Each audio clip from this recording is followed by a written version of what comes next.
ராமநாதபுரம் மாவட்டத்தில் உள்ள நல்லிருக்கை கிராமத்தில் 15 குடும்பங்களை ஊரை விட்டு ஒதுக்கி வைத்துள்ளதாக மாவட்ட ஆட்சியரிடம் கிராம மக்கள் கண்ணீருடன் புகார் அளித்தனர்.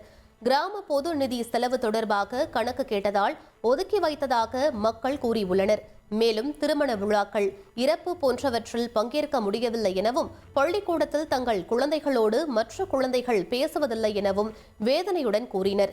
இதனால் மிகுந்த மன உளைச்சலுக்கு ஆளாகி இருப்பதாகவும் தெரிவித்தனர். மேலும் தங்களுக்கு உரிய நீதி வாங்கி தருமாறு கோரிக்கையும் விடுத்துள்ளனர்.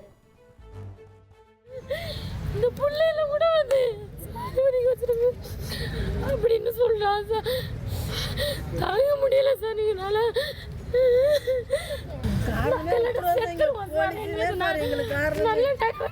யாருமே கொடுக்க மாட்டேன்.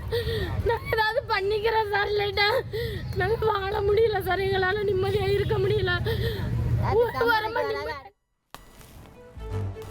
சிவகாசி அருகே அசாம் மாநில தம்பதி வீட்டில் பிரசவம் பார்த்ததை மறைத்த கிராம சுகாதார செவிலியரை சஸ்பெண்ட் செய்ய சுகாதாரத்துறை இயக்குநர் பரிந்துரை செய்துள்ளார். அசாமைச் சேர்ந்த அப்துல் ஜுலில் அஷ்மா காத்துன் சாரதா நகரில் தங்கி அங்குள்ள தீப்பெட்டி தொழிற்சாலையில் பணிபுரிந்து வருகின்றனர். நிறைமாத கர்ப்பிணியான அஷ்மா காத்துனுக்கு பிரசவ வலி ஏற்பட்டபோது வீட்டிலேயே பிரசவம் பார்த்துள்ளனர். அவருக்கு பெண் குழந்தை பிறந்த நிலையில் தகவல் அறிந்து சென்ற கிராம சுகாதார செவிலியர் குரேஸ் அவர்களை சுகாதார நிலையத்திற்கு அழைத்து சென்று அங்கு பிரசவம் நடைபெற்றதை போல் உயர் அதிகாரிகளிடம் தவறான தகவலை தெரிவித்துள்ளார்.